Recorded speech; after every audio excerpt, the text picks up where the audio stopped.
Function की जो booklet है, जो क्वेश्चंस मैंने मार्क करवाए हुए हैं, वो डिस्कस कर लेंगे अपने, है ना। तो आज उसी पे ज़्यादा फोकस रखते हैं ताकि एटलीस्ट जो टॉपिक हमारे कवर हो चुके हैं वो उसमें कोई इश्यू ना हो। योगेश कह रहे क्लास की टाइमिंग कब तक है? बेटा क्या करना है तूने?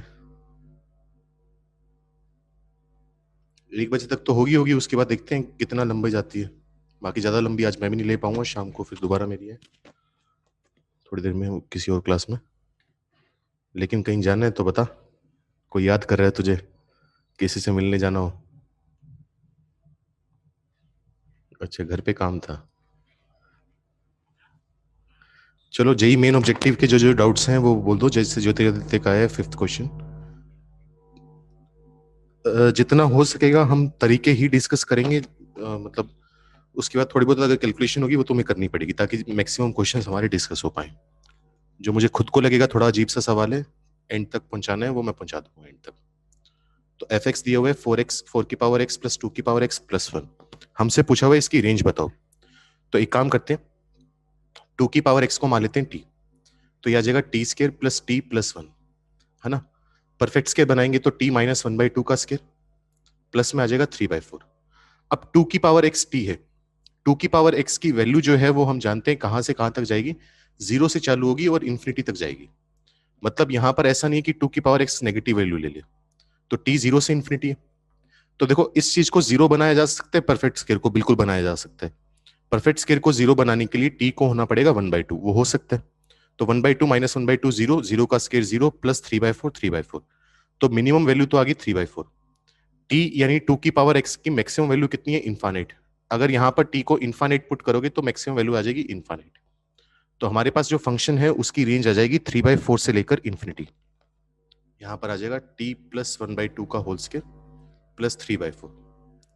तो t प्लस 1/2 की मिनिमम वैल्यू कब आएगी? जब t 0 होगा। तो 0 प्लस 1/2 1/2, उसका स्केयर 1/4 प्लस 3/4 यानी 1। तो 1 से लेकर इन्फिनिटी।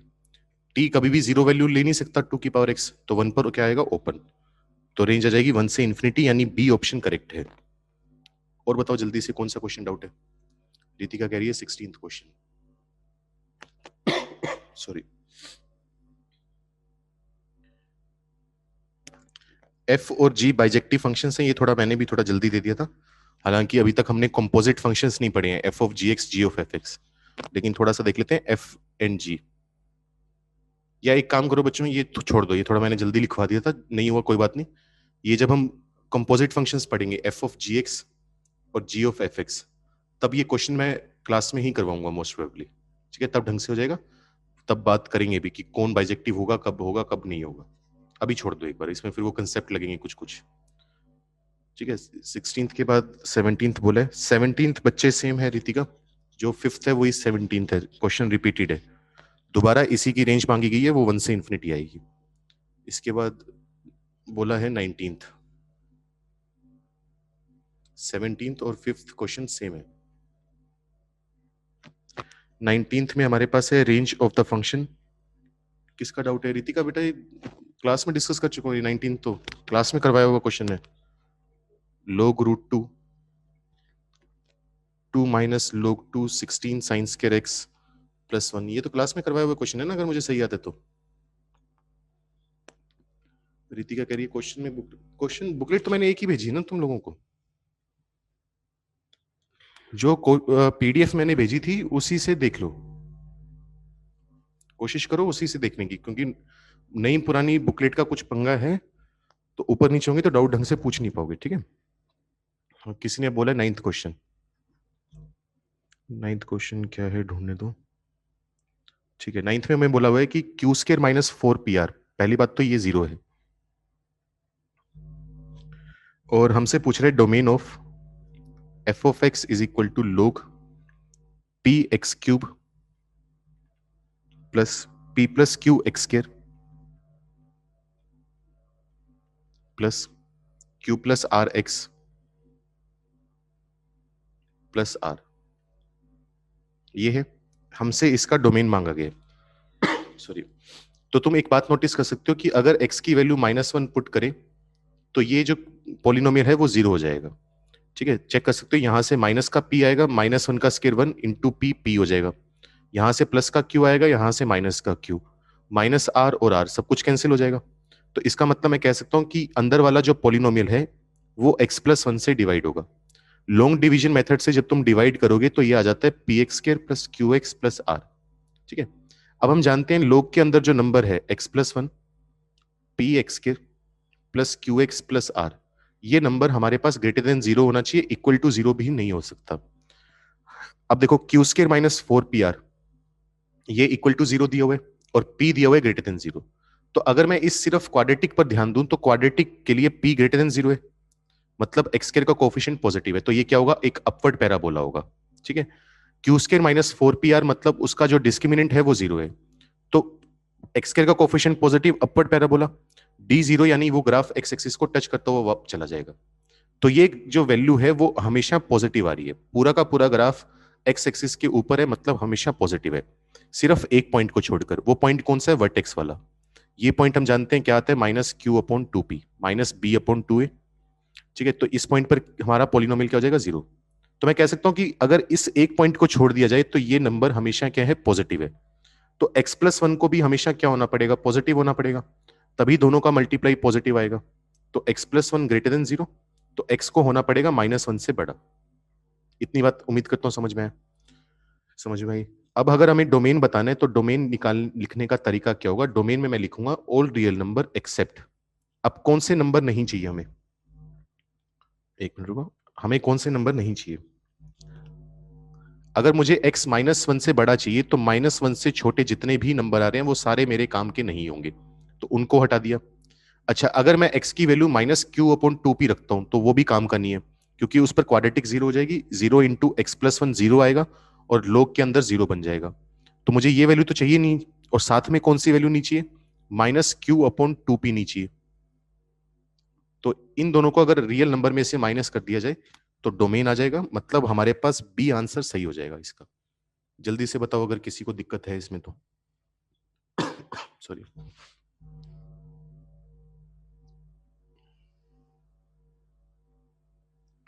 ठीक है, फिर हमें बोला गया है 45, कोई बोल रहा है 45th क्वेश्चन, ढूंढने दो कहां पर है। 45, the fundamental period of the function, यहां पर है f of x is equal to x plus a minus x plus b का ग्रेटेस्ट इंटीजर, प्लस में है साइन पाई एक्स, प्लस में है cos 2 pi x, plus sine 3 pi x, plus cos 4 pi x, चलता जा रहा है, कहां तक जा रहा है, sine 2n-1 into pi x plus cos 2n पाई आई पाई एक्स, ऐसा सब कुछ लिखा हुआ है। सॉरी, तो for every a b belonging to R इसका पीरियड मांग रहा है कितना होगा।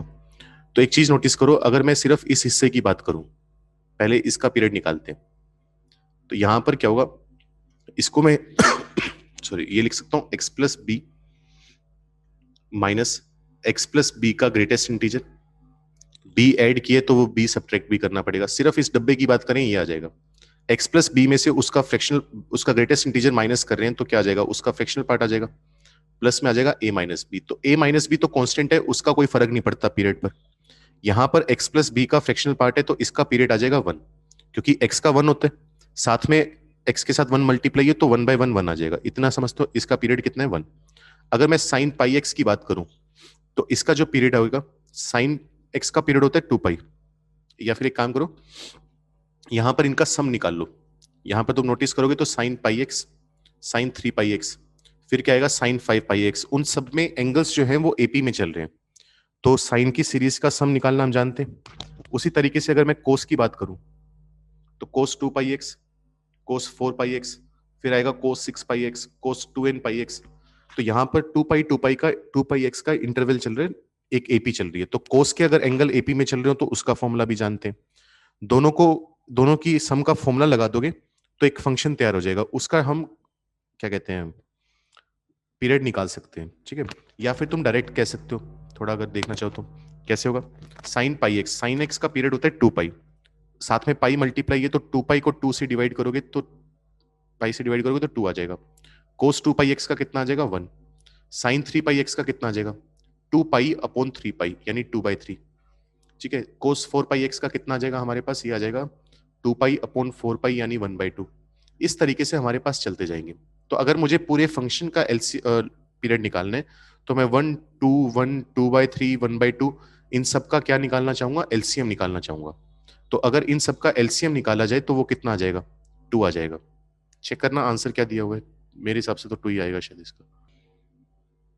45th का ए दिया हुआ है, 2 आंसर आ जाएगा। या तो इसी से कर लो और बाकी इसी से हो गया तो दूसरा तरीका करने की जरूरत नहीं है, नहीं तो एपी में एंगल है उनका सम निकाल के भी कर सकते हो। समझ में आया, कोई डाउट है तो लिख के भेज देना जल्दी से। आगे देखते हैं, रितिका ने बोला हुआ है 40th क्वेश्चन। योगेश कह रहे हैं 9th में Q/P कैसे आया। बेटा Q/P नहीं, -Q/2P, क्योंकि जो पैराबोला होता है अगर एक क्वाड्रेटिक है ax² plus bx plus c, तो इसका जो वर्टेक्स होता है उसके कोऑर्डिनेट्स होते हैं -b/2a, -d/4a, ठीक है। तो यहां पर ये क्या है, वर्टेक्स वाला पॉइंट ही तो है ना। तो -b, b का मतलब x का कोफिशिएंट, तो क्वाड्रेटिक में x का कोफिशिएंट क्या है q, तो -q अपॉन में आता है 2a, 2a का मतलब x² का कोफिशिएंट का डबल, x² का कोफिशिएंट p तो वो आ गया 2p। तो -q/2p इसका एक रूट होगा सॉरी, और वो रूट होगा तो उसको हटाना पड़ेगा क्योंकि -q/2p अगर हमने x की वैल्यू पुट कर दी तो क्वाड्रेटिक 0 0 इंटू समथिंग 0, तो log के अंदर 0 आ जाएगा जो हमें नहीं चाहिए, इस वजह से हमने उसको एलिमिनेट करा। इसके बाद जो 40th क्वेश्चन है उसमें बोला गया है FR2R, ये भी यार मैं करवा चुका हूं अगर मुझे सही याद है तो, ये तो क्वेश्चन मैंने क्लास में दिया था। ये R2R है और इसमें fx की जो वैल्यू है वो दी हुई है x³ plus x² plus 3x plus sign x, ये तो क्लास में का दिया हुआ क्वेश्चन है ना अगर मुझे सही याद है तो। रितिका तू वही दूसरी वाली बुकलेट चेक कर रही है क्या।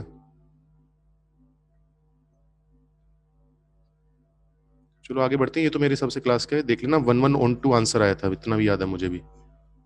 डिफरेंशिएशन निकाल के इंक्रीजिंग डिक्रीजिंग का चेक कर लिया था और वो सब कुछ। इसके बाद निधि का है 7th क्वेश्चन, एक मिनट रुको। 7th में बोला हुआ है कि अपने पास f(x) है रूट के अंदर माइनस का log 0.3 और साथ में है x-1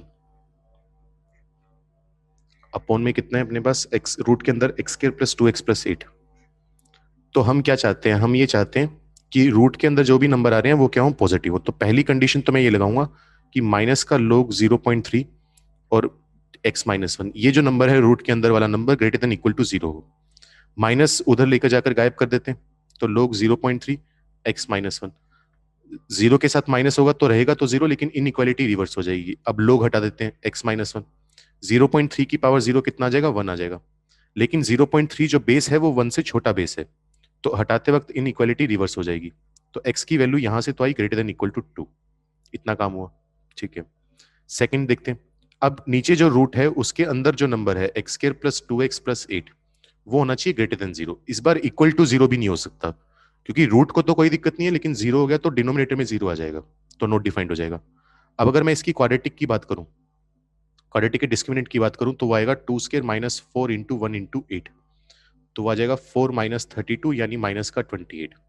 अब यहां पर हम देख सकते हैं डिस्क्रिमिनेंट नेगेटिव है, डिस्क्रिमिनेंट नेगेटिव है तो मैंने उस दिन 6 ग्राफ बनाकर समझाया भी था। x² का कोफिशिएंट पॉजिटिव है और डिस्क्रिमिनेंट नेगेटिव है, तो मैं कह सकता हूं कि ये क्वाड्रेटिक ऑलवेज पॉजिटिव होगी। याद करो जिस दिन 6 ग्राफ बताए थे 3-4 दिन पहले की बात है।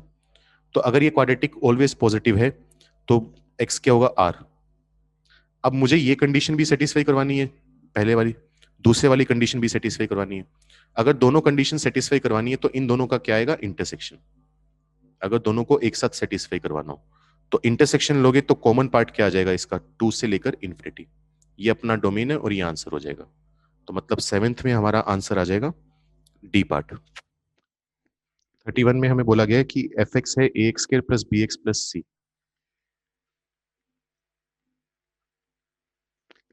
और ABC रैशनल है, F है Z से Z, F Z से Z है, इसका मतलब क्या हुआ कि मैं X की वैल्यू क्या पुट कर रहा हूँ, इंटीजर, क्योंकि डोमेन में सिर्फ Z है, इंटीजर है। अच्छा, इसका कोडोमेन क्या है, Z, कोडोमेन Z है, तो इसका मतलब Fx की जो वैल्यू आनी चाहिए वो भी क्या आनी चाहिए, इंटीजर। तो अगर तुम इंटीजर वैल्यू पुट करोगे तो इंटीजर ही निकल कर आना चाहिए।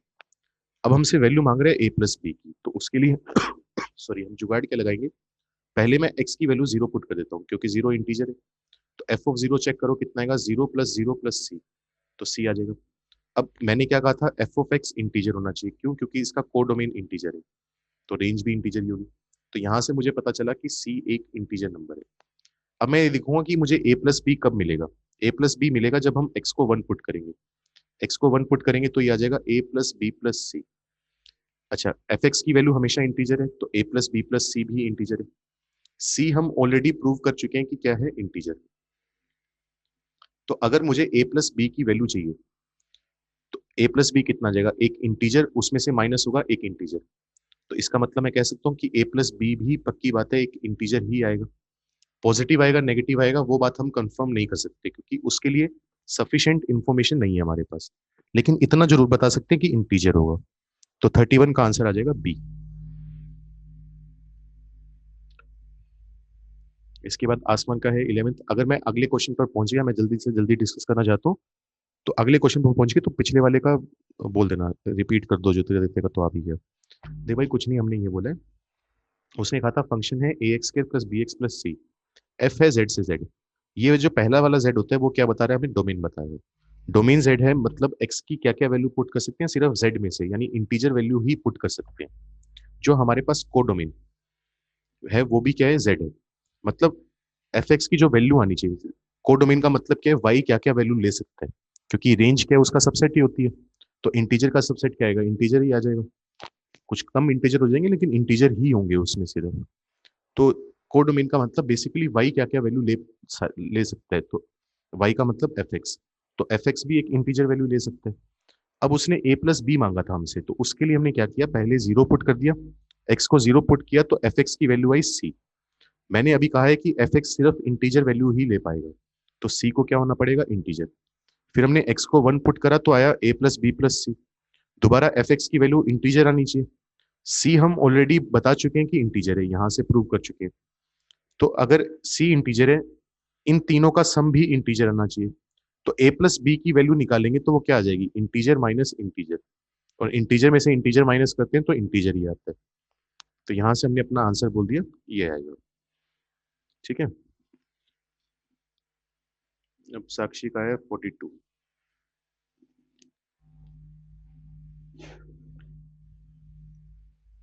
हमें कहा गया है कि एफ एक्स एक फंक्शन है ln ऑफ ln एक्स, और f जो है वो है e से इंफिनिटी से लेकर r। तो ln है तो इसका बेस कितना होगा, e होगा। तो हम जानते हैं जैसे जैसे x बढ़ेगा वैसे वैसे ln x बढ़ेगा, क्योंकि ln x क्या होता है, एक इंक्रीजिंग फंक्शन होता है, बेस 1 से बढ़े। अब ln x बढ़ रहे, ln x किसके अंदर जा रहे हैं, सेकेंड लोग के अंदर, तो ln ऑफ ln x। अब देखो, इस वाले लोग का जो इनपुट है ln x वो बढ़ रहा है, वो बढ़ रहा है तो इस ln को भी बढ़ना पड़ेगा। ठीक है, अब ये नंबर किसके अंदर जा रहा है, एक और लोग के अंदर जा रहे हैं। अगर इसका जो इनपुट है ln ऑफ ln x वो बढ़ रहा है, तो बाहर वाले लोग की वैल्यू भी बढ़नी चाहिए, तो ये आ जाएगा। या फिर दूसरे शब्दों में बोलना चाहो तो एफ डैश एक्स निकाल लो। एफ डैश एक्स कितना होगा, ln ऑफ ln x, इसका डिफरेंशिएशन बाहर वाले लोग के अंदर जो भी नंबर है वो अपॉन में आ जाएगा। फिर ln ऑफ ln x का करोगे तो फिर 1 अपॉन ln x आ जाएगा, फिर करोगे तो कितना आ जाएगा, 1 अपॉन x। ये हमारे पास इसका डिफरेंशिएशन है। यहाँ पर तुम देख सकते हो कि सारी जो वैल्यूज हैं वो क्या है, पॉजिटिव है, सॉरी सारी वैल्यूज पॉजिटिव है, तो एफ डैश एक्स क्या होगा, ग्रेटर देन 0, तो ये होगा एक इंक्रीजिंग फंक्शन। अब क्योंकि एक इंक्रीजिंग फंक्शन है तो इसका मतलब हमारा फंक्शन क्या होगा, 1 1 होगा, पहली बात। आगे चेक करते हैं, अब रेंज निकालते हैं। एक्स है ई से इंफिनिटी, तो अगर एल एन एक्स की बात करें, एक्स की जगह ई पुट करोगे तो एल एन वन आ जाएगा 1, एक्स की जगह इंफिनिटी पुट करोगे तो एल एन इंफिनिटी इंफिनिटी, तो एल एन एक्स की रेंज आ गई 1 से इंफिनिटी। अब इसका फिर लोग लेने, अगर इसका फिर लोग लोगे तो ln1 तो कितना होता है 0, ln इन्फिनिटी कितना होता है इन्फिनिटी। अब इसका दोबारा फिर लोग लेना है, 3 बार लोग लेना है अपने को। अब तीसरी बार जब लोग लेंगे, ln0 कितना होता है माइनस इन्फिनिटी बताया था, और ln इन्फिनिटी कितना होता है इन्फिनिटी। तो हमारे पास जो फंक्शन है उसकी रेंज आ चुकी है माइनस इन्फिनिटी से लेकर इन्फिनिटी, या दूसरे शब्दों में बोला जाए तो आर। अच्छा, कोडोमेन भी यहाँ पर कितना दिया हुआ है, आर दिया हुआ है। तो यहाँ से हम देख सकते हैं कि कोडोमेन और रेंज दोनों बराबर आ रही है। इसका मतलब हमारा जो फंक्शन होगा वो ऑन टू भी होगा। तो एफ एक्स जो है 1 1 ऑन टू दोनों है, वहां से हम आंसर मैच कर लेंगे, सी ऑप्शन करेक्ट हो जाएगा। समझ में आया, दोबारा बताऊं? ठीक है। अब किसका क्या है, रितिका कह रही है 30th पीडीएफ का।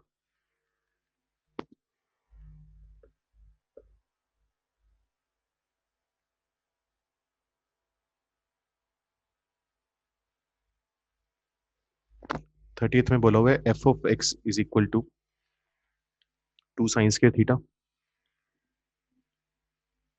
Plus 4 cos x plus theta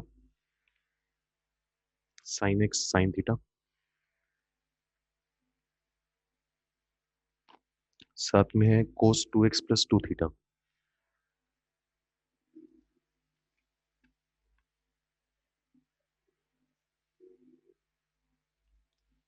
और वैल्यू पूछ रहे किसकी, कुछ कुछ की। तो ये एक्चुअली ट्रिग्नोमेट्री का सवाल है, उतना फंक्शन का है नहीं अपना। तो सोल्व करने का तरीका क्या होगा, 2 sin² थीटा तो है ही अपने पास। यहाँ पर मैं क्या करूंगा, 2 times cos x plus theta, इसको बाहर निकाल लूंगा। यहाँ पर 4 था, एक 2 इसको दे दिया, बाकी 2 हम दे देंगे sin x sin थीटा, ताकि फॉर्मूला लगा सके। प्लस में आ जाएगा cos 2x प्लस 2 थीटा। ठीक है, यहाँ पर क्या बन जाएगा, 2 sin² theta plus 2 cos x plus theta. 2 sin a sin b कितना होता है, cos a minus b, minus में आएगा cos a प्लस बी। ठीक है, साथ में है cos 2x प्लस 2 थीटा को मैं लिख सकता हूँ 2 इंटू एक्स प्लस थीटा, ये आ जाएगा। ये कितना बन जाएगा, इसके बाद सिंप्लीफाई करना है बस इसको, 2 sin² थीटा प्लस ये दोनों आपस में मल्टीप्लाई होंगे तो 2 cos x plus theta into cos x minus theta, साथ में आ जाएगा माइनस का 2 cos² x प्लस थीटा जब बाकी दोनों को मल्टीप्लाई करोगे। cos 2 थीटा का फॉर्मूला हम जानते हैं 2 cos² थीटा, थीटा का काम यहाँ पर x प्लस थीटा कर रहे हैं -1, तो ये 2 cos² x plus theta 2 cos² x plus theta कटेगा, तो यहाँ से बच जाएगा 2 sin² theta plus 2 into cos a plus b into cos a minus b, इसका फॉर्मूला होता है cos² a minus sin² b, -1 आ जाएगा। यहाँ से तुम देख सकते हो कि 2 sin² थीटा और -2 sin² थीटा ये भी कटेगा, तो सिर्फ क्या बचेगा 2 cos² x -1, जिसकी वैल्यू हम जानते हैं कितनी होती है cos 2x। तो f ऑफ x सोल्व करके आ गया cos 2x। अब हमसे पूछा गया कि f ऑफ x का स्केयर प्लस में है f ऑफ π/4 माइनस x का होल स्केयर।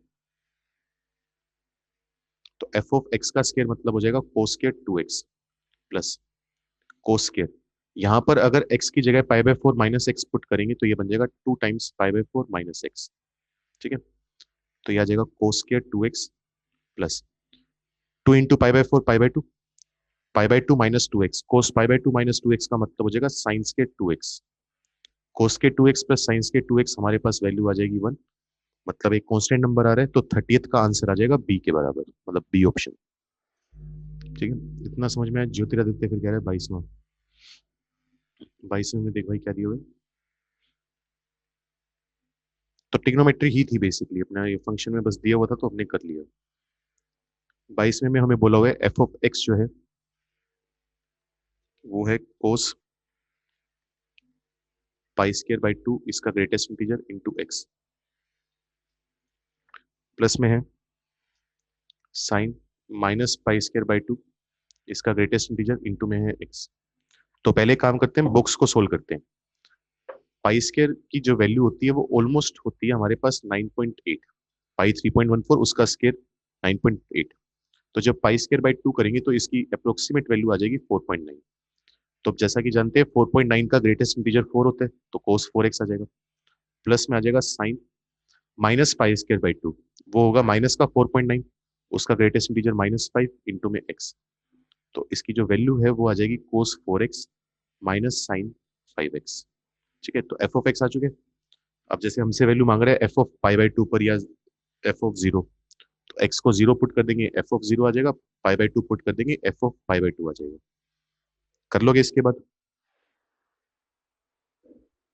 जल्दी से बताओ, नहीं तो आगे अगले पेज पर जाए और स्क्रीनशॉट ले लो अगर किसी को लेना है तो।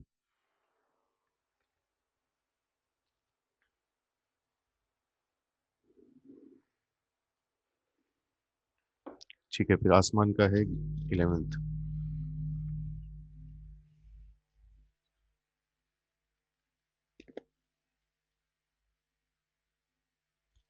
हमसे पूछा हुआ है फंक्शन का डोमेन, तो मैं पहला स्टेप डायरेक्ट लिख रहा हूँ। तो रूट के अंदर जो नंबर है log 1/3, log 4, greatest integer x का स्केयर -5। तो रूट के अंदर जो नंबर है वो हमें चाहिए ग्रेटर देन इक्वल टू 0 हो। सॉरी, लोग हटा देते हैं, लोग हटाएंगे तो सिर्फ अंदर वाला नंबर बचेगा log 4, ग्रेटेस्ट इंटीजर x का होल स्केयर -5। 1/3 की पावर 0 कितना होता है? 1 होता है, लेकिन 1/3 बेस 1 से छोटा है तो इनइक्वालिटी रिवर्स हो जाएगी। अब ठीक है, ये नंबर 1 से छोटा तो आना चाहिए, लेकिन ये जो नंबर है जो सेकंड स्टेप में लिखा हुआ है वो किसी के लोग में है ना, वो एक लोग के अंदर है, तो 0 से तो बड़ा होना ही चाहिए ना एटलीस्ट, क्योंकि अगर ये नंबर नेगेटिव हो गया तो लोग नॉट डिफाइंड हो जाएगा, तो 0 से बड़ा करना जरूरी है। अब फिर लोग हटाएंगे तो अंदर से आएगा बुक 6 का स्केयर -5। 4 की पावर 1 4 होता है, 4 की पावर 0 इधर करेंगे तो वो कितना आ जाएगा? 1 आ जाएगा। यहाँ पर इनइक्वालिटी रिवर्स नहीं होगी, कारण क्योंकि बेस 1 से बड़े, तो बॉक्स ऑफ एक्स का स्केयर 5 को इधर लेकर जाएंगे तो 9 आ जाएगा, दूसरी तरफ लेकर जाएंगे तो 6 आ जाएगा। अब किसी नंबर का स्केयर 6 से 9 के बीच में है, तो उस नंबर की जो वैल्यू है वो कहाँ से कहाँ तक आएगी? -3 से लेकर √6, -3 पर क्लोज, √6 पर ओपन, सॉरी एक मिनट रुको, -√6 यूनियन √6 से लेकर 3, ये आ जाएगी। अब -√6 का मतलब क्या होगा? -2 पॉइंट समथिंग। अब हमें पता है कि जो ग्रेटेस्ट इंटीजर x है वो एक इंटीजर होना चाहिए, तो -3 से -2 पॉइंट समथिंग, तो मतलब एकलौता इंटीजर क्या आ सकते हैं? 3 आ सकते हैं, -3 सॉरी, तो ग्रेटेस्ट इंटीजर x की वैल्यू -3 हो सकती है। √6 का मतलब 2.2 मान लो, या जितना भी होता है 2.4, 2.4 से लेकर 3 तक इकलौता इंटीजर 3 आता है, तो ग्रेटेस्ट इंटीजर x की वैल्यू या तो -3 आएगी या 3 आएगी। तो अगर इसकी वैल्यू -3 है तो x की वैल्यू आ जाएगी -3 से -2, ये लिखने का तरीका बताया था, यूनियन। अगर 3 है तो वैल्यू आ जाएगी 3 से 4, 3 पर क्लोज 4 पर ओपन, ये हमारा x होगा, और जो x आएगा वही एक्चुअली डोमेन होगा। तो आंसर आ जाएगा तुम्हारे पास ए ऑप्शन। और बताओ भाई जल्दी से, या इसी में कुछ डाउट है तो?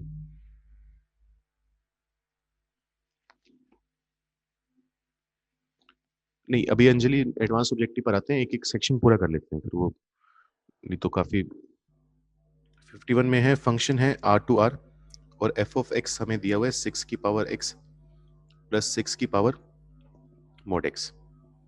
तो एक काम करते हैं, हमें पता है मोड कैसे खुलता है, तो उसके लिए केसेस बनाने पड़ते हैं। x को ले लेंगे ग्रेटर देन इक्वल टू 0 पहले, तो ये भी 6 की पावर x होगा, ये भी 6 की पावर x होगा, तो 2 इंटू 6 की पावर x। अगर x लेस देन 0 है तब इसकी वैल्यू आएगी 6 की पावर x प्लस 6 की पावर -x। ठीक है, अब हमसे पूछ रहे हैं 1 1 है, ऑन 2 है, क्या है? तो थोड़ा सा इसका ग्राफ बना लेते हैं, थोड़ा सा हमें बाद की चीजें पता होनी चाहिए।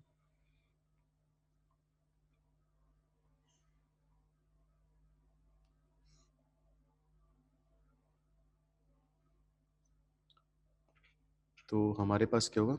हाँ, डेरिवेटिव लेंगे, तो जितना ग्राफ हम सिंपल बना सकते हैं, पहले इस हिस्से की बात करते हैं। यहाँ पर x क्या है? ग्रेटर देन इक्वल टू 0, तो अगर x को 0 पुट करेंगे तो 6 की पावर 0 कितना होता है? 1 होता है, 1 इंटू 2 कितना आ जाएगा? 2। अच्छा, 6 जो बेस है वो 1 से बड़ा नंबर है, तो जैसे जैसे x को बढ़ाएंगे ये एक्सपोनेंशियली इंक्रीज करता जाएगा, मतलब ऐसा आता जाएगा। ठीक है, अब बात करते हैं इस तरफ की, लेस देन 0 के लिए। लेस देन 0 के लिए क्या होगा? तुम नोटिस करोगे यहाँ पर जो फंक्शन है वो है 6 की पावर x प्लस 1/6 की पावर x। तो अगर तुम x की वैल्यू माइनस इन्फानेट पुट करोगे तो 6 की पावर माइनस इन्फिनिटी तो 0 हो जाएगा, यहां पर भी 0 हो जाएगा, तो 0 प्लस 1/0 कितना आ जाएगा? इन्फानाइट। तो ये चालू तो होगा इन्फानाइट से। अच्छा, अब अगर इसका डेरिवेटिव निकालें, जैसे कि बच्चे ने बोला भी है, तो डेरिवेटिव निकालेंगे एफ डैश एक्स यहाँ पर, तो वो कितना आ जाएगा 6 की पावर x इंटू में ln 6 माइनस 6 की पावर माइनस एक्स ln 6। तो यहाँ पर अगर ln 6 कॉमन ले लिया जाए तो 6 की पावर x माइनस 6 की पावर माइनस एक्स, ये आ जाएगा। अब देखो ln 6 तो कैसा नंबर होगा, पॉजिटिव होगा। अगर मैं सिर्फ नेगेटिव x के लिए बात कर रहा हूं, नेगेटिव x के लिए क्या होगा, ये वाला नंबर छोटा होगा और ये वाला नंबर बड़ा होगा। ये बात समझते हो? जैसे x की वैल्यू 2 पुट करो तो 6 की पावर सॉरी 6 x की वैल्यू -2 पुट करो तो क्या बनेगा, 6 की पावर -2 1/36 माइनस 6 की पावर माइनस -2 यानी प्लस का 36, तो 1/36 माइनस 36। पहले वाला नंबर छोटा आएगा, दूसरे वाला नंबर बड़ा आएगा। अगर मैं x को नेगेटिव ले रहा हूं तो छोटे नंबर में से बड़ा नंबर माइनस करोगे तो f डैश x नेगेटिव आ जाएगा, मतलब हमारा फंक्शन जो है वो लगातार डिक्रीज करेगा। तो अगर एक रफ सा स्केच बनाया जाए तो इसका ग्राफ कुछ कुछ ऐसा सा देखने में होगा, पैराबोला नहीं होगा लेकिन देखने में ऐसा सही होगा। ठीक है, तो यहां पर तुम देख सकते हो, एक मिनट रुको दोबारा फिर बना लूं मैं, ऐसा सा ग्राफ बनेगा। तो तुम देख सकते हो कि इसकी जो वैल्यू है वो हमेशा 2 से इन्फिनिटी जा रही है। अब फंक्शन की बात करते हैं। फंक्शन में बोला हुआ है फंक्शन है r से r। तो अगर तुम हॉरिजॉन्टल लाइन टेस्ट करोगे, हॉरिजॉन्टल लाइन टेस्ट हमें ये बता देता है कि मैनी वन है या वन वन है। तो तुम देख सकते हो कि ये हॉरिजॉन्टल लाइन इस ग्राफ को 2 पॉइंट पर कट कर रही है। अब 2 पॉइंट पर कट कर रही है तो इसका मतलब फंक्शन क्या होगा, मैनी वन होगा। इसके बाद हमारी जो फंक्शन की वैल्यू है वो 2 या 2 से बड़ी आ रही है, चेक करो 2 से नीचे कभी भी नहीं आ रहा। तो इसका मतलब सारी की सारी वैल्यू तो ले नहीं पा रहा कोडोमेन की, इसका मतलब ये सॉरी इनटू भी होगा। तो फंक्शन मैनी वन भी है और इनटू भी है। चेक कर लो कौन सा ऑप्शन है, वहां से मैच कर जाएगा। कोई दिक्कत हो तो जल्दी से लिख के बता देना, आगे बढ़ते हैं, अगला क्वेश्चन लिख के भेज दो।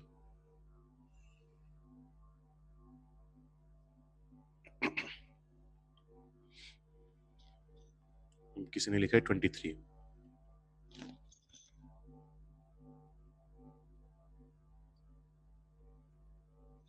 23 तो मैंने दिया ही नहीं होगा ना, 23 तो नहीं दिया होगा मैंने अभी। चलो मेंस के लगभग लगभग हो ही गए।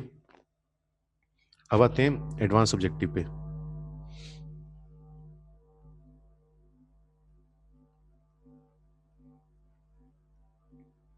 एडवांस ऑब्जेक्टिव के जो जो डाउट्स हैं वो लिख के भेजते रहो। जैसे किसी एक बच्ची का है 7th।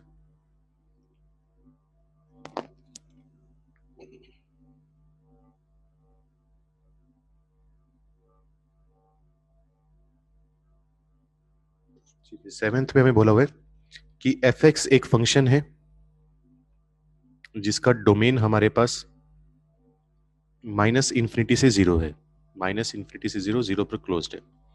अब हमसे कहा जा रहा है कि एक नया फंक्शन बना दिया हमने एफ ऑफ, जिसके अंदर क्या है 6 ग्रेटेस्ट इंटीजर एक्स का होल स्क्वायर, माइनस में है 5 into greatest integer x plus 1। हमसे कहा जा रहा है इसका डोमेन बताओ क्या आएगा। अच्छा सॉरी फ्रैक्शनल पार्ट है, ग्रेटेस्ट इंटीजर नहीं है। ठीक है ये आ गया। तो हम जानते हैं कि अगर पहले f के अंदर x था तो x की वैल्यू माइनस इन्फानेट से जीरो थी। अब f के अंदर जो नंबर है वो दोबारा कहां से कहां तक होना चाहिए, माइनस इन्फानेट से जीरो होना चाहिए। ये बात करना जरूरी है। तो ये नंबर मैं कह सकता हूं less than equal to zero होगा, तभी हमारा फंक्शन जो है वो डिफाइन हो पाएगा। अब ये क्या है, हमारे पास एक क्वाड्रेटिक इनइक्वालिटी है, इसके फैक्टर्स बनाए जा सकते हैं।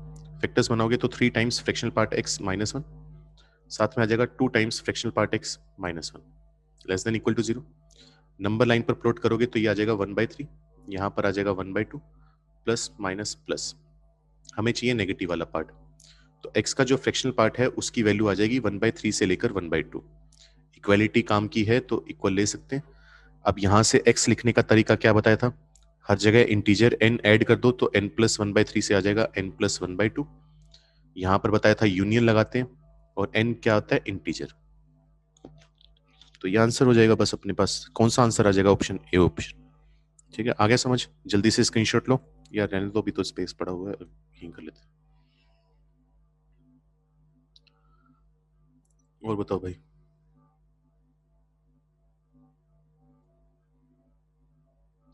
Sir by taking example, Anjali इसका मतलब क्या हुआ समझाने में। चलो जो भी मतलब है देख लेंगे बाद में। नाइन्थ क्वेश्चन में हमें बोला गया कि 2 cos x का greatest integer plus sign x का ग्रेटेस्ट इंटीजर इक्वल टू है अपने पास माइनस का 3। ठीक है, अब यहां पर हमें थोड़ी ट्रिग्नोमेट्री की नॉलेज देखनी पड़ेगी अपने को कि अगर मैं 2 cos x की वैल्यू की बात करूं, 2 cos x की वैल्यू -2 से 2 आती है क्योंकि cos x -1 से 1 2 से मल्टीप्लाई कर दिया। अगर मैं sin x की बात करूं तो sin x की जो वैल्यू है वो -1 से 1 आती है। ठीक है, तो 2 cos x की वैल्यू -2 से 2 है, तो इसका जो ग्रेटेस्ट इंटीजर है वो क्या क्या वैल्यू ले सकते हैं? -2, -1, 0, 1 या 2। उसी तरीके से sin x का ग्रेटेस्ट इंटीजर क्या क्या वैल्यू ले सकता है? -1, 0, 1। अब ग्रेटेस्ट इंटीजर्स का सम मुझे चाहिए -3। वो कब आ सकता है? जब इसकी वैल्यू मैं -2 लूं और इसकी वैल्यू -1 लूं, तभी पॉसिबल है। तो यहां से मुझे ये पता चला कि 2 cos x का ग्रेटेस्ट इंटीजर जो है इसकी वैल्यू -2 होना जरूरी है। अब किसी नंबर की का ग्रेटेस्ट इंटीजर -2 है तो उसकी वैल्यू -2 से -1 आएगी। तो cos x की वैल्यू अपने पास आ जाएगी -1 से लेकर -1/2। एक बात तो ये आई है हमारे पास। अब इसी तरीके से अगर मैं sin x के ग्रेटेस्ट इंटीजर की बात करूं, sin x का ग्रेटेस्ट इंटीजर हमारे पास -1 होना चाहिए। ये तभी पॉसिबल है जब sin x की वैल्यू -1 से 0 आए। इतना पता चला। cos x और sin x की वैल्यू हमें पता चल गई कहां से कहां तक आ रही है। तो नॉर्मली हम क्या करते हैं, सर्कल में बनाना पसंद करते हैं। तो ये आ गया first quadrant, second quadrant, third quadrant, तुम्हें वो सब कुछ पता है। sin x कह रहा है -1 से 0 वैल्यू। अब देखो cos x की वैल्यू भी नेगेटिव है, sin x की वैल्यू भी नेगेटिव है। तो मुझे इतना तो पता है दोनों नेगेटिव वैल्यू कहां पर आएंगी, थर्ड क्वाड्रेंट में ही आ सकती है। इतना आइडिया है हमें। अब sin x तो कह रहा है कि इसकी वैल्यू -1 से 0 होनी चाहिए, मतलब इसके हिसाब से तो पूरा का पूरा थर्ड क्वाड्रेंट आ सकता है। मेन मुद्दा आएगा cos x का। cos x की वैल्यू हम जानते हैं -1 कहां पर होती है, यहां पर। ठीक है, -1/2 आएगी यहां कहीं। तो अगर हमें cos x की वैल्यू -1 से -1/2 चाहिए, मतलब ये वाला एरिया चाहिए जो मैं शेड कर रहा हूं ग्रीन वाला। ठीक है, तो ये एरिया के लिए हम क्या करेंगे, हम कह देंगे x की वैल्यू जो आएगी वो आएगी -1/2। वैल्यू कब लेता है cos x? 1/2 वैल्यू लेता है π/3 पर, तो ये वैल्यू आएगी पाई प्लस π/3 यानी 4π/3। ठीक है, -1 वैल्यू कब आएगी? पाई प्लस π/2 यानी 3π/2 पर। दोनों पर क्या आएगा? ओपन, क्योंकि -1/2 भी नहीं चाहिए और -1 भी नहीं चाहिए, क्योंकि अगर cos x की वैल्यू -1 होगी, अगर हम नोटिस करें ये हमारे पास circle first second third quadrant, यहाँ पर sin x के हिसाब से पूरा थर्ड क्वाड्रेंट है, cos x की वैल्यू सॉरी यहाँ पर -1 आती है और यहाँ पर कितनी आती है अपने पास? -1/2। तो ये वाला जो एरिया है, ये वाला एरिया काम का होगा। तो ये वाला एरिया काम का होगा तो x की वैल्यू क्या आ जाएगी? -1 का मतलब होता है पाई, और cos x -1/2 आएगा पाई प्लस π/3 यानी 4π/3 पर। दोनों पर ओपन आएगा, क्योंकि अगर तुमने cos x को पाई ले लिया तो ठीक है, cos x तो -1 हो गया, लेकिन sin x 0 हो गया, और sin x 0 नहीं हो सकता क्योंकि 0 पर ओपन है। तो इसकी वैल्यू आ जाएगी पाई से लेकर हमारे पास 4π/3। तो अब ये कह रहे हैं कि fx इक्वल टू, अब आगे जो कह रहे हैं fx की जो वैल्यू है वो है अपने पास sin x plus √3 cos x। हमसे बोल रहे हैं इसकी रेंज बताओ, तो इसको क्या करेंगे? 2 यहां पर कर देंगे 1/2 sin x plus √3/2 cos x। सही है। इस 1/2 इसको क्या लिख सकते हैं? 1/2 को लिख लेंगे cos π/6 cos π/3, √3/2 को लिख लेंगे sin π/3। तो सोच के देखो, इसको sin ऑफ x प्लस π/3 लिखना सही होगा। इसको एक्सपेंड करेंगे तो ये आएगा। अब x की वैल्यू है पाई से लेकर 4π/3, तो अगर मैं x प्लस π/3 की वैल्यू की बात करूं तो पाई प्लस π/3 4π/3 से लेकर 4π/3 प्लस π/3 यानी 5π/3। तो ये वैल्यू आ जाएगी साइन के अंदर जो एंगल है उसकी।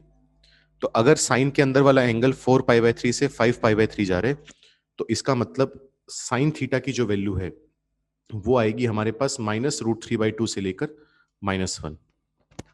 ठीक है, अब -√3/2 से लेकर -1 है, उसको 2 से मल्टीप्लाई करोगे तो कितनी वैल्यू आ जाएगी? ये आ जाएगी -2 से लेकर -√3। तो ट्रिग्नोमेट्री थोड़ी ज्यादा यूज हो रही है, फंक्शन का उतना काम है नहीं अपना। तो -2 से -√3 आंसर आ जाना चाहिए हमारा डी ऑप्शन। हालांकि डी में गड़बड़ है, -2 पर क्लोज्ड है, जो कि नहीं होना चाहिए। क्या होना चाहिए? होना चाहिए। तो -2 पर क्लोज आ जाएगा। ये बताओ भाई, जल्दी से कुछ पल्ले पड़ा या नहीं पड़ा? क्योंकि ट्रिग्नोमेट्री ही यूज हो रही है बहुत ज्यादा। सेकंड क्वेश्चन भाई तू कहाँ से सवाल बोल रहा है? सेकंड क्वेश्चन मैंने जानबूझकर तुम्हें दिया ही नहीं है, कोस इनवर्स वगैरह आ रहा है उसमें। कोस इनवर्स साइन इनवर्स के जानबूझ के मैंने सवाल नहीं दिए इनवर्स ट्रिग्नोमेट्री, क्योंकि बाद में करने हैं अपनी। ठीक है, तो कम से कम बेटा जो सवाल लिखवाए हैं मैंने भेजे हैं। अब एक तो तुमने बोला कि सर मार्क करवा दो, तो मैंने मार्क भी करवा दिया। अब तुम डाउट भी उसके बाहर पूछ रहे हो ना, वो नहीं। ठीक है, फिर रितिका का है 26 नंबर सवाल।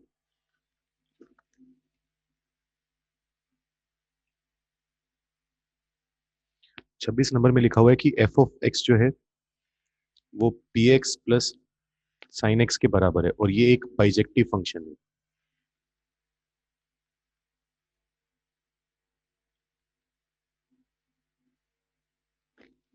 Then the set of all possible values of p एर।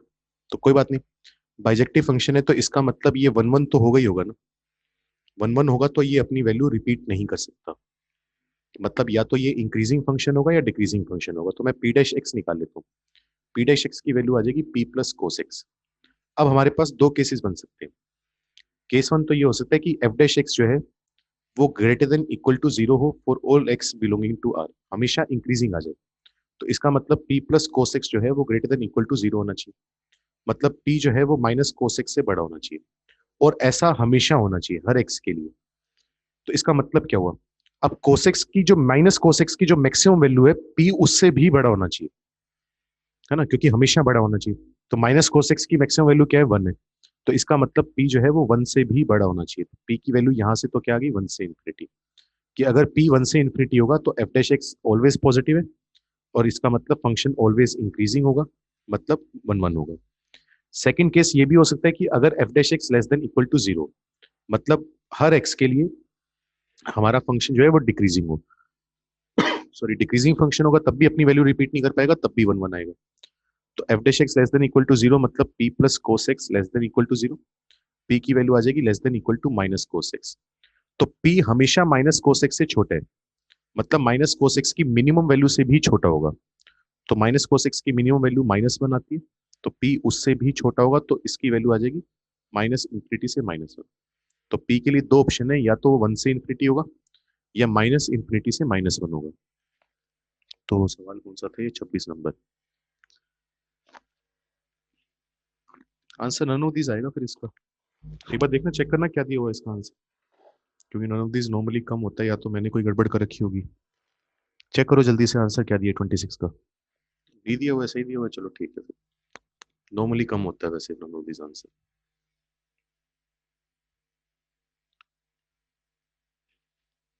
अगला क्या है? अंजलि का है 27 नंबर।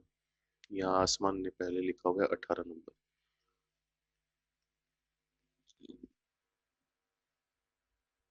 इसमें लिखा हुआ है A B C are three decimal numbers and P is equal to A plus B plus C, और क्यू जो है वो है अलग अलग है। ए का ग्रेटेस्ट इंटीजर प्लस बी का ग्रेटेस्ट इंटीजर प्लस सी का ग्रेटेस्ट इंटीजर। अब हमसे बोला हुआ है maximum value of P minus Q कितनी आएगी। तो मैक्सिमम वैल्यू का मतलब हमारे पास ये होता है, हम कोशिश ये करेंगे कि हम जितनी बड़ी पी को बना सके उतना बड़ा बना दें, क्यू को उतना छोटा। तो यहाँ पर तुम नोटिस करो होगा क्या, देखो। जैसे हम ये जानते हैं कि अगर एक बार में 2.9 है और 3.9 है, अगर मैं इनको ऐड करके ग्रेटेस्ट इंटीजर निकालूंगा तो हुआ क्या? नंबर बहुत बड़ा आ गया, 6.8 आ गया, उसका ग्रेटेस्ट इंटीजर आ जाएगा 6। लेकिन अगर मैं सिर्फ 2.9 का ग्रेटेस्ट इंटीजर और 3.9 का ग्रेटेस्ट इंटीजर अलग अलग करूंगा, तो 2 + 3 कितना आएगा? 5 आएगा। तो ये डिफरेंस क्यों आया? ये डिफरेंस इसलिए आया क्योंकि जब तुम इंडिविजुअली निकाल रहे हो ग्रेटेस्ट इंटीजर, तब तो कितना भी बड़ा नंबर हो, 2.999999 ही क्यों ना हो, उसने वैल्यू 2 ही देनी है। लेकिन ऊपर वाले की बात करें तो दो बड़े नंबर ऐड होकर वो बाउंड्री को क्रॉस कर जाएंगे, उनका सम अगले इंटीजर को क्रॉस कर गया, 5 को क्रॉस करके 6 की लाइन में आ गया। ये होगा। तो वैसे ही हम यहाँ पर कोशिश करेंगे। तो कोई भी एग्जांपल ले लो, फर्क नहीं पड़ता। जैसे ए को मैं ले रहा हूँ 1.99999, इस तरीके का नंबर ले लिया। ऐसे ही बी को भी क्या ले लेंगे? 1.999 भी ले सकते हो, थोड़ा वेरिएशन के लिए ये ले लिया। और सी को ले लेंगे मान लो 3.9999 से लेकर 9। तो अगर p की बात करूंगा, p का मतलब इन तीनों को ऐड करना है और उनका ग्रेटेस्ट इंटीजर। तो अगर इन सबको ऐड करोगे तो ये आ जाएगा 3 और 2 6 और एक 3 2 5 और एक 6 और ये आ जाएगा तकरीबन कितना 8.999 का greatest integer.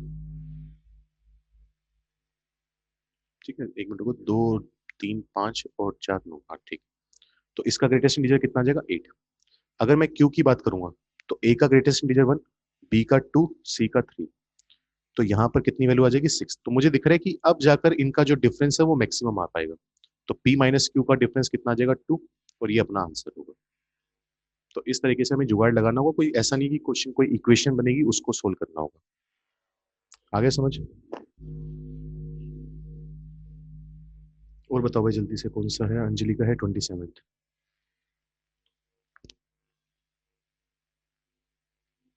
Let S be the set of all triangles and R plus be the set of positive real numbers.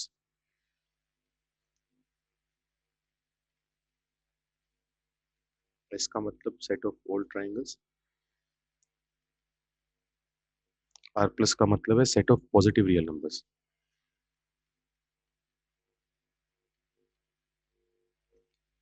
Then the function f s to R plus.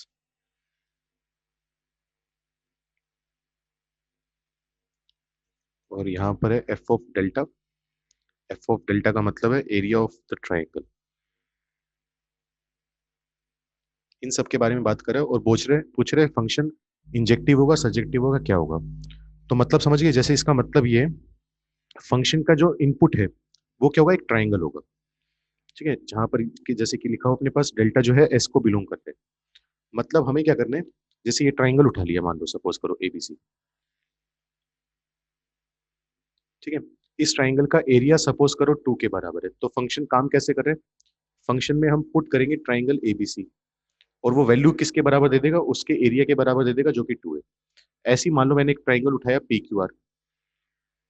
ठीक है, तो F of triangle P Q R, triangle अगर अंदर जाएगा तो ये उसका area दे देगा जो कि मान लो 3 के बराबर है।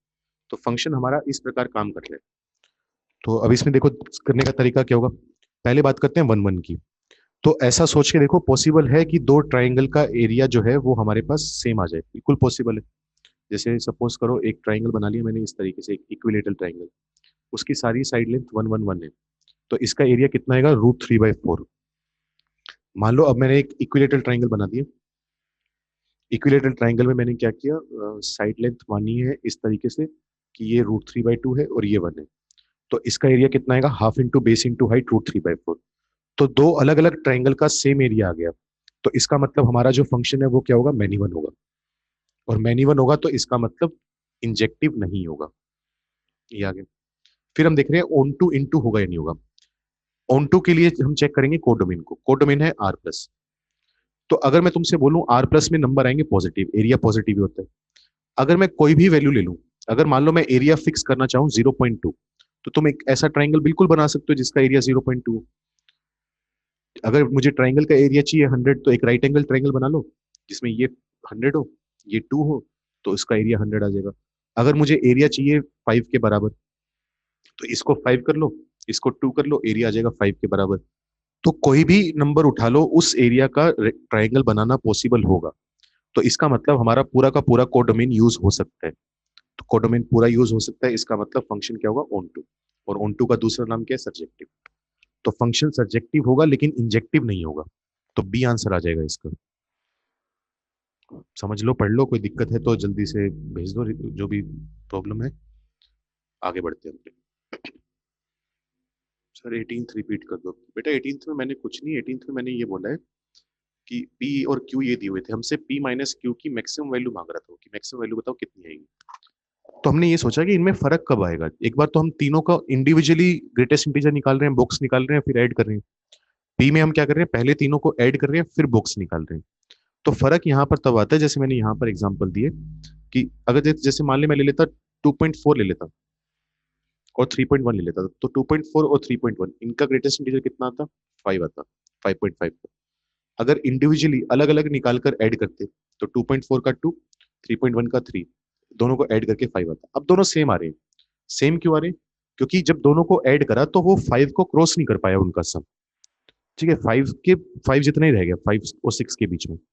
तो अगर इन दोनों का सम नेक्स्ट इंटीजर को क्रॉस करे, तब जाकर हमारे पास जो सम है, सम निकालने के बाद जो बॉक्स निकाला है पहले वाला नंबर, वो बड़ा आएगा। वैसे ही मैंने यहाँ पर कहा, मैंने कहा कि जब ए बी सी, अगर जितने बड़े नंबर ले सकता हूँ मैं, कि अगले इंटीजर को क्रॉस ना करें।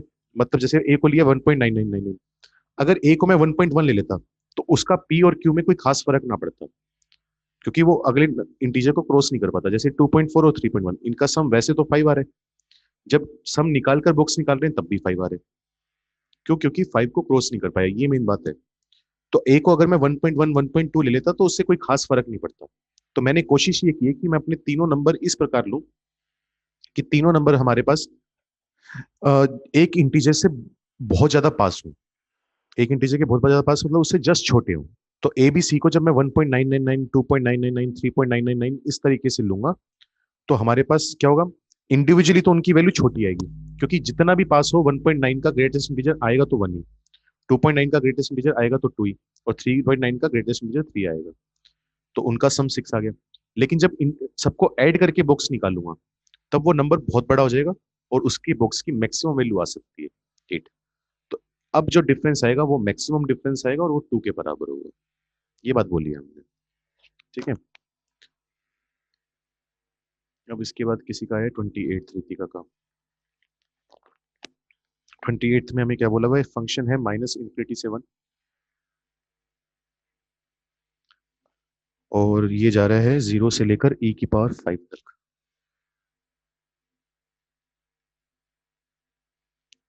और एफ ऑफ एक्स की जो वैल्यू है वो हमें दी गई है e⁵ माइनस में x² - 3x + 2। ठीक है, तो फंक्शन पूछा जा रहा है, मैनी वन है, ऑन टू है, इनटू है, क्या है। तो एक चीज नोटिस करो, अगर मैं ऊपर फैक्टर्स बनाऊं इसके, तो क्या बनेंगे, x-1 इंटू x-2। ठीक है, तो एक क्वाड्रेटिक पोलिनोमियल है ऊपर, मैं सिर्फ क्वाड्रेटिक पोलिनोमियल का ही ग्राफ बना रहा हूं। तो इसका क्वाड्रेटिक पोलिनोमियल का एक रूट तो आएगा 1, दूसरा रूट आएगा 2। क्योंकि एक्स स्क्वायर का कोफिशिएंट नेगेटिव है, तो एक डाउनवर्ड पैराबोला होगा। मतलब ये इस टाइप का ग्राफ बनेगा। 0 पर वैल्यू है -2, नेगेटिव ही है। इस तरीके का मान लो, चलो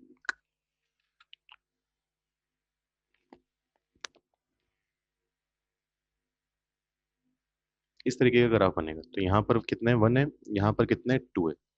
ठीक है, तो इसकी जो मैक्सिमम वैल्यू आएगी वो कहाँ पर आएगी, 3/2 पर आएगी, 1.5 पर आएगी। 3/2 पर इसकी वैल्यू कितनी आएगी, 3/2 -1, ये आ जाएगा कितना, कितना आ जाएगा 3/2 -1, 1/2 -1/2, ये वैल्यू आ जाएगी 1/4। तो यहाँ से तुम्हें पता चलेगा कि माइनस का x² - 3x + 2 जो नंबर है। अच्छा, एक बात और, हमें x की वैल्यू कहाँ से कहाँ तक चाहिए, -∞ से 1। अगर मुझे x की वैल्यू -∞ से 1 चाहिए, तो मतलब मैं सिर्फ इस पैराबोला का ये वाला हिस्सा काम में लूंगा। ठीक है, कौन सा हिस्सा, ये वाला, जो -∞ से 1 आ रहे हैं। तो अगर -∞ से 1 के बीच में बात करें, तो पैराबोला की जो वैल्यू है, क्वाड्रेटिक की जो वैल्यू है, वो हमारे पास 0 से छोटी आ रही है। तो इसकी वैल्यू कहाँ से कहाँ तक आएगी, -∞ से लेकर 0 तक। अब ये जो नंबर है वो e की पावर में जा रहे हैं, e की पावर में जा रहे हैं, तो इस तरीके से लिखेंगे। अब जब तुम e की पावर में -∞ रखोगे तो वो तो मिलेगा 0, और e की पावर 0 रखोगे तो कितना मिलेगा, 1 मिलेगा। तो हमारे पास फंक्शन की वैल्यू आ रही है 0 से 1, और इसने कोड डोमेन दिया हुआ है 0 से लेकर e⁵ तो तुम देख सकते हो कि कोड डोमेन और रेंज दोनों बराबर नहीं आ रही। इसका मतलब हमारा जो फंक्शन होगा वो इनटू होगा, पहली बात। दूसरी बात, अगर जो शेड किया हुआ पार्ट है, जो डार्क किया हुआ है, उस पार्ट को देखो तो लगातार फंक्शन बढ़ता जा रहा है। तो e की पावर में जो नंबर है वो लगातार बढ़ेगा। e की पावर लगातार बढ़ाओगे तो ओवरऑल जो फंक्शन है उसकी वैल्यू भी लगातार बढ़ेगी, एक इंक्रीजिंग फंक्शन होगा। तो अपनी वैल्यू कभी भी रिपीट नहीं कर पाएगा। रिपीट नहीं कर पाएगा तो इसका मतलब 1 1 फंक्शन होगा। तो ये फंक्शन 1 1 भी है, और साथ के साथ इनटू भी है। तो हमारा जो आंसर है वो आ जाएगा डी ऑप्शन। जल्दी से बताओ भाई, किसी को दिक्कत है तो। 22 में हमें बोला गया एफ ऑफ एक्स जो है वो है 2 times greatest integer x plus cos x, ये बोला गया। अब हमसे बोल रहा है कि फंक्शन 1 1 है, इनटू है, ऑन टू है, क्या है। तो एक काम करते हैं, इसको थोड़ा सा तोड़ना चालू करते हैं। जैसे थोड़ा सा तोड़ने का मतलब क्या मेरा, यहां पर 0 होगा, यहां पर 1, 2, 3, 4, 5। तो ग्राफ हमारी हेल्प कर देगा सबसे अच्छी। तो 0 से 1 के बीच में बात करते हैं। 0 से 1 के बीच में क्या होगा, ग्रेटेस्ट इंटीजर x की वैल्यू 0 आएगी। तो फंक्शन से सिर्फ क्या मिलेगा, कोस x मिलेगा। तो कोस 0 कितना होता है, 1 होता है। यहां पर वैल्यू आई 1। जब तक मैं 1 तक पहुंचूंगा तब तक इसकी वैल्यू कितनी हो चुकी होगी, कोस 1। लेकिन 1 पर आएगा ओपन, इस तरीके से। ठीक है, यहां पर डॉटेड लाइन ये, तो ये वैल्यू अपने पास कितनी आएगी, कोस 1। कोस 1 का मतलब लगभग लगभग कोस 57 डिग्री। जैसे ही मैं 1 से 2 के बीच में आया, अब ग्रेटेस्ट इंटीजर x की वैल्यू कितनी आनी चालू होगी, 1 आनी चालू होगी। तो अब जो फंक्शन है वो बन जाएगा 2 प्लस कोस एक्स। ठीक है, अगर 1 पर वैल्यू निकालूंगा, 2 प्लस कोस एक्स कहां पर आएगी, थोड़ा ऊपर आएगी, यहां पर कहीं आएगी। तो यहां पर वैल्यू आ जाएगी अपने पास 2 प्लस कोस एक्स। अब जैसे जैसे मैं 2 की तरफ आऊंगा तो क्या होगा, कोस 1 से हम जाएंगे कोस 2 पर। कोस 1 का मतलब क्या होता है, कोस 57 डिग्री। कोस 2 का मतलब क्या होगा, लगभग लगभग कोस 114 डिग्री। 57 डिग्री से 114 डिग्री जाते हैं तो वैल्यू क्या है, लगातार कम होती है कोस एक्स की। ये तो साथ में तो 2 है ही, वो तो कांस्टेंट ही है। तो ये लगातार वैल्यू कम होती जाएगी 2 तक आते आते। अब हमें ये देखना है कि कितनी कम हो चुकी होगी। यहां पर वैल्यू कितनी आई थी, 1, और ये सब कुछ। तो 2 प्लस कोस 114 डिग्री ये आएगी। कोस 114 डिग्री, 114 डिग्री का मतलब लगभग लगभग ये हुआ, अगर हम बात करें तो कोस 180 माइनस कितना हुआ, ये हो जाएगा 25। तो 2 माइनस कोस 65 डिग्री, लगभग लगभग इसकी वैल्यू इतनी है। कोस 65 डिग्री लगभग 1/2 होता है, तो इसकी वैल्यू अप्रोक्सीमेट 3/2 आएगी। मतलब इससे ऊपर ही खत्म हो जाएगा ये। ठीक है, थोड़ा ग्राफ मैंने छोटा बना दिया, लेकिन यहां पर वैल्यू कितनी मिलेगी अपने को, 3/2। तो 1 से तो ऊपर ही मिलेगी। तो तुम देख सकते हो कि 1 से 3/2 वाला जो ये पोर्शन है, ये वाला पोर्शन खाली रह गया। ये वाले पोर्शन में फंक्शन ने कभी वैल्यू ली नहीं, है ना। तो इसका मतलब ये पोर्शन खाली है, तो हमारा फंक्शन पूरा का पूरा कोडोमेन यूज नहीं कर पा रहा। पूरा कोडोमेन यूज नहीं कर पा रहा, इसका मतलब फंक्शन क्या हो जाएगा, इनटू हो जाएगा। इतना हम बता सकते हैं। इतना पल्ले पड़ा, पहले इतना बताओ, या ग्राफ बड़ा बना के समझाऊं, दोबारा बता दो, दोबारा सवाल घूम गया, 1 मिनट रुको।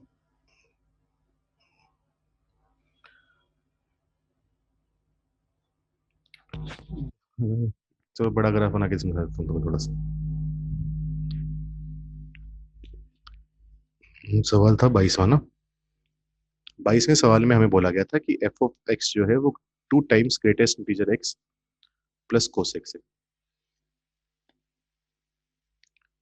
ठीक है, तो मैंने कहा इसको मैं अलग अलग इंटरवल में डिफाइन कर लूंगा।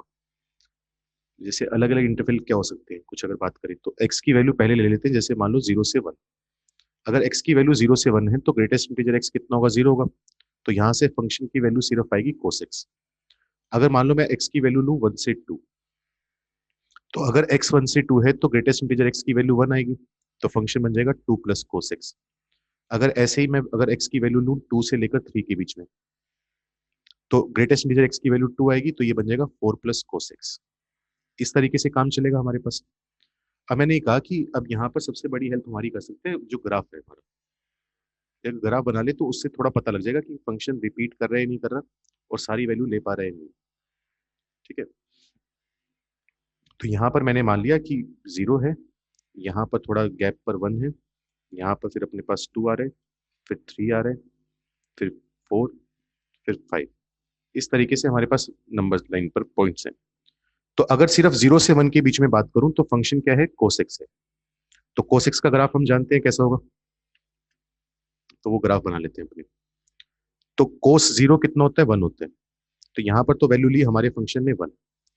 अब जैसे जैसे एंगल को बढ़ाएंगे वैसे वैसे हमारी वैल्यू क्या है, घटती जाएगी।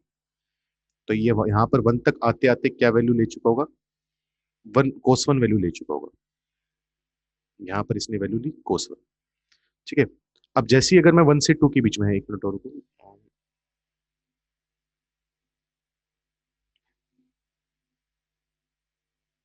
जैसे ही हम 1 से 2 के बीच में है तो इसकी वैल्यू क्या लेनी चालू होगी, इसने 2 प्लस कोस एक्स। ठीक है, अब अगर 1 पर बात करेंगे तो 1 पर इसकी वैल्यू कितनी है, 2 प्लस कोस 1 है। 1 पर इसकी वैल्यू है 2 प्लस कोस 1। अब मैंने कहा कोस 1 का मतलब होता है कोस 57 डिग्री, लगभग लगभग 57 डिग्री होता है 1 रेडियन का मतलब। अब 57 डिग्री 60 डिग्री के पास है, तो कोस 60 डिग्री जो होगा उसकी वैल्यू लगभग 1/2 आएगी। तो 2 प्लस 1/2 का मतलब हमारे पास वैल्यू होगी 5/2। तो थोड़ा इससे ही ऊपर से आएगा, यहाँ पर वैल्यू होगी 5/2, सीधा यहाँ पर जंप मार के ये यहाँ पर पहुंच गया। ठीक है, एक मिनट रुको, फिर दोबारा ढंग से बना देता हूँ पूरा। तो यहाँ पर वैल्यू एक्चुअली कितनी आएगी, 2 प्लस कोस 1। तो हमारा फंक्शन सीधा जंप मारकर यहाँ पर पहुंचा 2 प्लस कोस 1 पे। अब जैसे जैसे मैं एंगल को बढ़ाऊंगा वैसे वैसे ये फंक्शन क्या है, कम होता जाएगा, 2 प्लस कोस एक्स। अच्छा, आखिरी में वैल्यू कितनी पुट करनी है अपने को, 2 वैल्यू पुट करनी है। तो 2 वैल्यू अगर हम पुट करेंगे तो ये आ जाएगा 2 प्लस कोस 2, ये आ जाएगा। 1 डिग्री में होते हैं 57 डिग्री, तो 2 रेडियन में कितने होंगे, 114 डिग्री। कोस 114 डिग्री, इसको मैं क्या लिख सकता हूँ, 2 प्लस कोस 180 माइनस कितना बनेगा, 66 डिग्री। कोस 180 माइनस थीटा कितना होता है, माइनस का कोस थीटा। कोस 66 डिग्री कोस 60 डिग्री के आसपास होगा, है ना। कोस 60 डिग्री कितना होता है, 1/2। तो 2 में से 1/2 गया, 3/2। तो ये जो वैल्यू आ रही है वो 3/2 के आसपास वैल्यू होगी। तो ये कम होता होता 2 तक यहाँ पर वैल्यू ले चुका होगा कुछ, और ये वैल्यू लगभग लगभग 3/2 होगी। तो 3/2 जो वैल्यू आएगी वो हमारे पास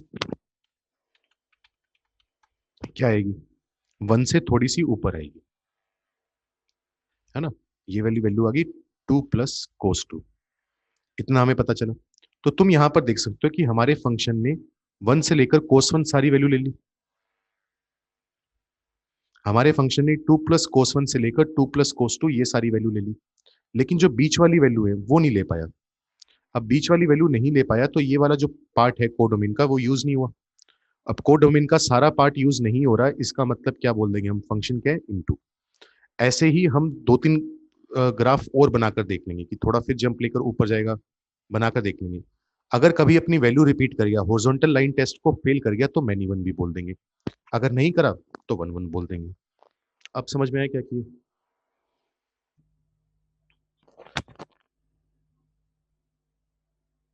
ठीक है, तो आज इतना ही हो पाएगा। बाकी उम्मीद करता हूँ मैक्सिमम क्वेश्चंस तो हो ही गए होंगे। स्क्रीनशॉट वगैरह ले लो, पिछले वाले का लेना है तो वो भी ले लो। बाकी नेक्स्ट क्लास में हम चैप्टर ही कंटिन्यू करेंगे, क्योंकि फिर चैप्टर पीछे छूट जाएगा। वो तो तुम्हारे कुछ ज्यादा डाउट आ रहे होंगे तो इसलिए करवा दिया, तो थोड़े बहुत तो सवाल होने चालू हो गए होंगे होपफुली। बाकी और प्रैक्टिस करोगे तो और हो जाएगा। ठीक है।